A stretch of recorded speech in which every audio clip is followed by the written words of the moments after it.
waxaan rabaa inaan ka hadlo arrin beryahan aad noogu soo laalaabatay oo aan rabo bulshada Soomaaliyeed inaan ka baraarujiyo. arrinkaas oo ah marka muwaadin Soomaaliyeed uu geeriyoodo ama ehelkaaga ha ahaado mise qaraabadaada ha ahaado ama mid aad dhashay mise mid ku dhalay ha ahaado, qof walbo Soomaaliyeed oo jooga dunida dacaladeeda ama gudaha Soomaaliyaba, marka uu dhinto qof ehelkaaga ah oo uu ku dhinto gurigaaga, maxaa waajiba loo baahan yahay oo ka saaran? haddii la dilo sabab kastaba ha ku dhintee ama amar ilaahay asoo gurigiisa jooga uu dhinto, waxaa waajib kaa saaran yahay number 1 saddex arrimood ka hor intaada duugin. saddexda arrimood oo waajibka kaa saaran yahay ka hor intaada duugin waxaa ka mid ah: 1, waxaa qasab kugu ah inaad geyso xarunta baarista dembiyada si lagu siiyo warqad aad ku geynayso isbitaalka si loo soo cadeeyo sababaha uu dhintay.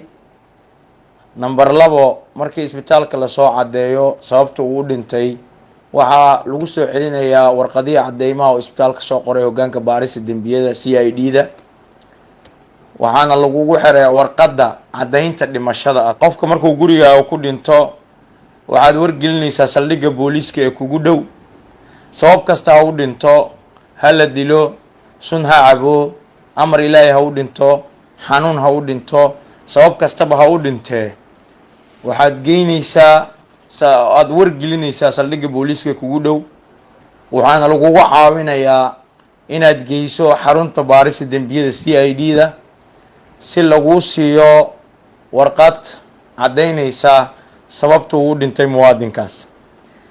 dhammaan wadooyinkan aad maraysaa waxay kaa caawinayaan: 1, haddii muwaadinka uu leeyahay dhaxal ama akoono uu lacag ugu jirto ama uu leeyahay aqoonsiyo dibadda ah ama baasaboor uu leeyahay ama dhaxal uu ku leeyahay qayb ka mid ah shirkado ganacsi, waxaa laga rabaa markii uu odiga dhinto haddaad iska duugato ee aad u tagto ee aad tirahdid mar hore uu dhintay shakhsigaas, laga aqbali maayo. waxaa lagu leeyahay warqadda cadeynta dhimashada keen.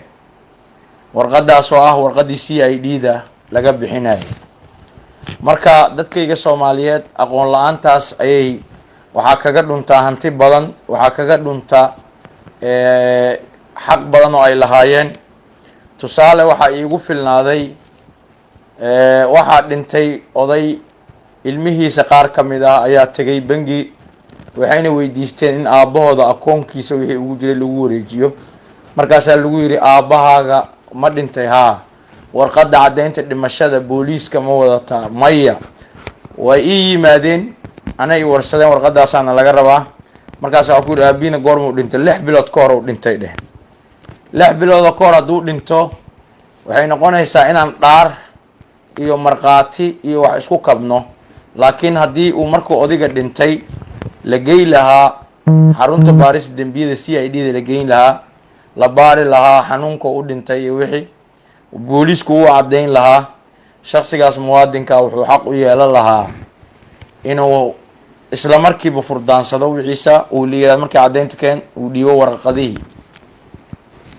muwaadiniinta Soomaaliyeed ee ku nool gudaha dalka, kuwa dibadda ayaga waaba la socdaanoo adduunyada qof dhintay xitaa hadduu saqiiriya liskama aasi karo, hadduu xali dhashay liskama aasi karo, sababtoo ah muwaadin kasta markuu adduunyada kusoo biiro wuxuu ka mid noqday.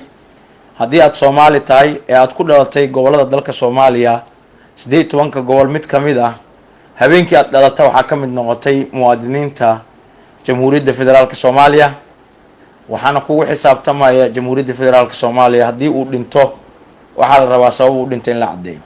laakiin hadda annaga dadka aan qaan gaarin, ilmaha yarka ah naftirkoodii, haddii aabbihiis uu maqan yahay, markuu dhinto cunugii aabbihiisa maqan yahay, aada u sheegto tira wiilkaaga dhintay, waxaa laga yaabaa inuu beensado, waa la dilay iyo wax sun baa la siiyey iyo waxyaabo uu keeno.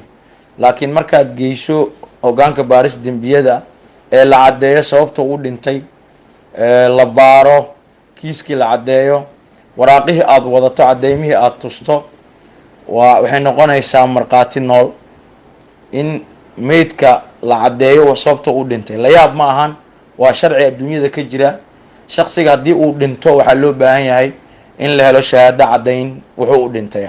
xanuun hadduu u dhintay, aabbahaaga xanuun u dhintay cidi kuguma qabsanayso, laakiin aabbahaaga hadduu hanti, akoono iyo dibadda iyo meel walba uu ku lahaa, inaad baadi goobataa hantidaasaa waxay kugu qasbaysaa in dhimashada aabbahaaga aada u hesho shahaado caddayna oo aabba inuu xilligaas dhintay, booliiskana ay caddeeyaan, isbitaaladana ay caddeeyaan.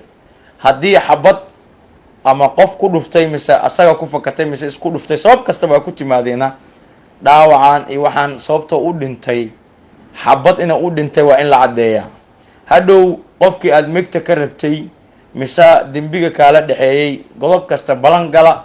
waxa ay qabsatay dhacdo, dad baa noo yimid CID da anagoo joognaa, waxay nagu yidhaahdeen aabbahaygii oo 2 sano ka hor la dilay, gartiisa loo fadhiistay, odayaal dhameeyeen, ciddan waxay aqbaleen in aabbahay ayaga ay dileen, diyay qaateen, 2 sano kadibna waa nagu inkireen. markaas waxaa ku yidhi aabbahaaga muxuu u dhintay? xabad la isweydaarsaday, 2 qol isweydaarsatay dhexdooda ku dhintay, qolada dhinacaasayna xabadda ka timid. okay, yaa caddeeyey inuu xabadda u dhintay, xabaddaas u dhintay, sabab uu ku dhintay in la caddeeyo, xabadda dhinacaas ka timid, waxaas dhan booliisa kuu caddaynayo. marka dukumentiyadu dadkayga Soomaaliyeed aad uma jecla. waxaan ka codsanaa ummadda Soomaaliyeed inay 3daas arrimood dartood, qofka hadduu kaa dhinto, Muqdisho joog, gobol kasta joog, meel kasta joog, laana ka furan baarista dembiyada, warqad caddeyna ku sii karto, warqadda dhimashadana ay xaqiijin karta. marka waxaa idinka codsanayaa in qofka hadduu kaa dhinto, number 1 aad la xiriirto xarunta booliiska kugu dhow, aada wargeliso, xarlaanta baaris dembiyada geysid, dhaqaatiirtii loo waco, la caddeeyo sababta u dhintay, la baaro. haddii uu xanuun sokor haysay u dhintay, haddii wax kale u dhintay, la yidhahdo xanuunkaasoo u dhintay, taariikhdaasoo u dhintay, sababtaasoo u dhintay, si ummadda Soomaaliyeed ay ula jaan qaado mawduucyada iyo sharciyada booliiska. insha Allah isbuuc kasta waxaan soo dhigi doonaa kelib aan uga hadlayno wixii muhiimad ah oo ummadda Soomaaliyeed ka qaldan yihiin. rabaa inaan mawduucayga ku koobo, haddii uu qof kaa dhinto, sabab kasta ha ku dhinto, jiro kasta ha disho, ama xabad ha disho, ama boola ka dhaco, mise nooc kastaba ha ku dhintee, haddii uu qof walaalka, waalidka, ehelkaaga ama aad taqaanid kula noolaa uu geeriyoodo, sabab kasta ha u geeriyoodee, walaal marka ugu horeysa intaada dugin ka hor 3 tallaabo qaad. tallaabada koowaad oo ah ku wargeli xarunta booliiska kugu dhow. tallaabada labaad, hoggaanka baaris dembiyada lagu dirayo markaad tagto, dhakhtarkaa caddaynaya sababtoo u dhintay, markuu soo caddeeyana warqadda dhimashada qaado, caddaynta dhimashada qaado. haddii qofkaas xaq uu laan haduudsiinin, haddaad warqadaas saysanin wax badana ka halaawaya. haddii adduunyada ay tahayna waaba lagu weydiinaaba marka hore, uu qofka baasboor dibadda ka yimid uu haysto, intuu dhintay ay iska duugto, inuu dhintay caddeyna la weydiinaa. marka waxaasoo dhan way kaa anfacaysaa. walaal waxaan kugu baraarujinayaa, haddii qof ehelkaaga uu dhinto, ama sabab kastaba ha ku dhintee la dilo, ama si kastaba ha ku dhintee, la xiriir xarunta booliiska ee kugu dhow, la xiriir. waxaana samaysaa hoggaanka baaris dembiyadana ka qaado ama warqadda caddaynta dhimashada. marka 3daas arrimood sameey intaada duugin haddii uu qof kaa dhinto. waana mahadsantiin.